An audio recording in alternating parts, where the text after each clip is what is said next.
ਅਗਲੀ ਗੱਲ ਕਰਦੇ ਜਾਈਏ ਅਬੋਰਸ਼ਨ ਦੇ ਮਾਮਲੇ ਦੇ ਵਿੱਚ ਸੁਪਰੀਮ ਕੋਰਟ ਦੀ ਲੀਕ ਤੋਂ ਬਾਅਦ ਦੇ ਵਿੱਚ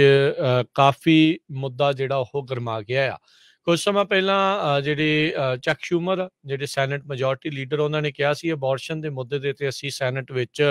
ਜਲਦ ਵੋਟ ਕਰਵਾਉਣ ਜਾ ਰਹੇ ਹਾਂ ਵੀ ਇਸ ਦੇ ਉੱਤੇ ਜਿਹੜਾ ਰੋ ਵਰਸਿਸ ਵੇਡ ਦੀ ਰੂਲਿੰਗ ਆ ਵੀ ਉਹ ਸਟੈਂਡ ਰਹਿਣੀ ਚਾਹੀਦੀ ਆ ਜਾਂ ਨਹੀਂ। ਸੋ ਉਹਨਾਂ ਨੇ ਅੱਜ ਐਲਾਨ ਕੀਤਾ ਵੀ ਪਰਸੋਂ ਬੁੱਧਵਾਰ ਨੂੰ ਸੈਨੇਟ ਦੇ ਵਿੱਚ ਇਸ ਨੂੰ ਕੋਡੀਫਾਈ ਕਰਨ ਦੇ ਲਈ ਅਬੋਰਸ਼ਨ ਰਾਈਟਸ ਨੂੰ ਲੈ ਕੇ ਜਿਹੜੀ ਵੋਟ ਆ ਹੋਊਗੀ। ਇਸ ਦੇ ਵੋਟ ਦੇ ਪਾਸ ਹੋਣ ਦੇ ਅਸਾਰ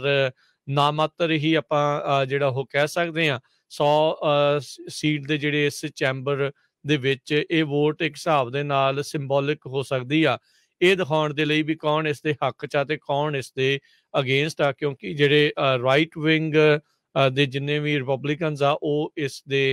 ਇਸ ਨੂੰ ਕੋਡੀਫਾਈ ਕਰਨ ਦੇ ਅਗੇਂਸਟ ਹੀ ਵੋਟ ਪਾਉਣਗੇ।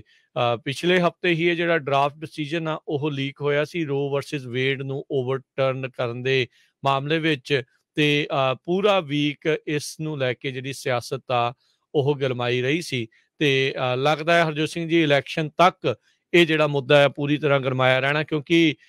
ਫਿਰ ਇਸ ਦੇ ਉੱਤੇ ਜਾ ਕੇ ਇਕੱਲੀ ਖਤਮ ਨਹੀਂ ਹੋਣੀ ਗੱਲ। ਹੋਰ ਬਹੁਤ ਸਾਰੇ ਜਿਹੜੇ ਸੁਪਰੀਮ ਕੋਰਟ ਦੇ ਪੁਰਾਣੇ ਕੀਤੇ ਹੋਏ ਫੈਸਲਿਆਂ ਨੂੰ ਮੁੜ ਅਦਾਲਤ ਵਿੱਚ ਲਿਆਂਦਾ ਜਾ ਸਕਦਾ, ਜਿਸ ਦੇ ਨਾਲ ਹੋਰ ਕਈ ਤਰੀਕੇ ਦੇ ਜਿਹੜੇ ਨਵੇਂ ਵਿਵਾਦ ਜਿਹੜੇ ਆ ਉਹ ਉੱਠਣਗੇ ਤੇ ਜੁੜਨਗੇ। ਅਗਲੀ ਗੱਲ ਕਰਦੇ ਜਾਈਏ ਅਬੋਰਸ਼ਨ ਦੇ ਮਾਮਲੇ ਦੇ ਵਿੱਚ ਸੁਪਰੀਮ ਕੋਰਟ ਦੀ ਲੀਕ ਤੋਂ ਬਾਅਦ ਦੇ ਵਿੱਚ ਕਾਫੀ ਮੁੱਦਾ ਜਿਹੜਾ ਉਹ ਗਰਮਾ ਗਿਆ ਆ। ਕੁਝ ਸਮਾਂ ਪਹਿਲਾਂ ਚੱਕ ਸ਼ੂਮਰ ਜਿਹੜੇ ਸੈਨੇਟ ਮੈਜੋਰਟੀ ਲੀਡਰ ਉਹਨਾਂ ਨੇ ਕਿਹਾ ਸੀ ਅਬੋਰਸ਼ਨ ਦੇ ਮੁੱਦੇ ਦੇ ਉੱਤੇ ਅਸੀਂ ਸੈਨੇਟ ਵਿੱਚ ਜਲਦ ਵੋਟ ਕਰਵਾਉਣ ਜਾ ਰਹੇ ਹਾਂ ਵੀ ਇਸ ਦੇ ਉੱਤੇ ਜਿਹੜਾ ਰੋ ਵਰਸਿਸ ਵੇਡ ਦੀ ਰੂਲਿੰਗ ਆ ਵੀ ਉਹ ਸਟੈਂਡ ਰਹਿਣੀ ਚਾਹੀਦੀ ਆ ਜਾਂ ਨਹੀਂ। ਸੋ ਉਹਨਾਂ ਨੇ ਅੱਜ ਐਲਾਨ ਕੀਤਾ ਵੀ ਪਰਸੋਂ ਬੁੱਧਵਾਰ ਨੂੰ ਸੈਨੇਟ ਦੇ ਵਿੱਚ ਇਸ ਨੂੰ ਕੋਡੀਫਾਈ ਕਰਨ ਦੇ ਲਈ ਅਬੋਰਸ਼ਨ ਰਾਈਟਸ ਨੂੰ ਲੈ ਕੇ ਜਿਹੜੀ ਵੋਟ ਆ ਹੋਊਗੀ। ਇਸ ਦੇ ਵੋਟ ਦੇ ਪਾਸ ਹੋਣ ਦੇ ਅਸਾਰ ਨਾਮਾਤਰ ਹੀ ਆਪਾਂ ਜਿਹੜਾ ਉਹ ਕਹਿ ਸਕਦੇ ਹਾਂ। 100 ਸੀਟ ਦੇ ਜਿਹੜੇ ਇਸ ਚੈਂਬਰ ਦੇ ਵਿੱਚ ਇਹ ਵੋਟ ਇੱਕ ਹਿਸਾਬ ਦੇ ਨਾਲ ਸਿੰਬੋਲਿਕ ਹੋ ਸਕਦੀ ਆ ਇਹ ਦਿਖਾਉਣ ਦੇ ਲਈ ਵੀ ਕੌਣ ਇਸ ਦੇ ਹੱਕ 'ਚ ਆ ਤੇ ਕੌਣ ਇਸ ਦੇ ਅਗੇਂਸਟ ਆ, ਕਿਉਂਕਿ ਜਿਹੜੇ ਰਾਈਟ ਵਿੰਗ ਦੇ ਜਿੰਨੇ ਵੀ ਰਿਪਬਲਿਕਨਸ ਆ ਉਹ ਇਸ ਨੂੰ ਕੋਡੀਫਾਈ ਕਰਨ ਦੇ ਅਗੇਂਸਟ ਹੀ ਵੋਟ ਪਾਉਣਗੇ। ਪਿਛਲੇ ਹਫਤੇ ਹੀ ਇਹ ਜਿਹੜਾ ਡਰਾਫਟ ਡਿਸੀਜਨ ਆ ਉਹ ਲੀਕ ਹੋਇਆ ਸੀ ਰੋ ਵਰਸਿਸ ਵੇਡ ਨੂੰ ਓਵਰਟਰਨ ਕਰਨ ਦੇ ਮਾਮਲੇ ਵਿੱਚ ਤੇ ਪੂਰਾ ਵੀਕ ਇਸ ਨੂੰ ਲੈ ਕੇ ਜਿਹੜੀ ਸਿਆਸਤ ਆ ਉਹ ਗਰਮਾਈ ਰਹੀ ਸੀ ਤੇ ਲੱਗਦਾ ਹੈ ਹਰਜੋਤ ਸਿੰਘ ਜੀ ਇਲੈਕਸ਼ਨ ਤੱਕ ਇਹ ਜਿਹੜਾ ਮੁੱਦਾ ਹੈ ਪੂਰੀ ਤਰ੍ਹਾਂ ਗਰਮਾਇਆ ਰਹਿਣਾ, ਕਿਉਂਕਿ ਫਿਰ ਇਸ ਦੇ ਉੱਤੇ ਜਾ ਕੇ ਇਕੱਲੀ ਖਤਮ ਨਹੀਂ ਹੋਣੀ ਗੱਲ। ਹੋਰ ਬਹੁਤ ਸਾਰੇ ਜਿਹੜੇ ਸੁਪਰੀਮ ਕੋਰਟ ਦੇ ਪੁਰਾਣੇ ਕੀਤੇ ਹੋਏ ਫੈਸਲਿਆਂ ਨੂੰ ਮੁੜ ਅਦਾਲਤ ਵਿੱਚ ਲਿਆਂਦਾ ਜਾ ਸਕਦਾ, ਜਿਸ ਦੇ ਨਾਲ ਹੋਰ ਕਈ ਤਰੀਕੇ ਦੇ ਜਿਹੜੇ ਨਵੇਂ ਵਿਵਾਦ ਜਿਹੜੇ ਆ ਉਹ ਉੱਠਣਗੇ ਤੇ ਜੁੜਨਗੇ।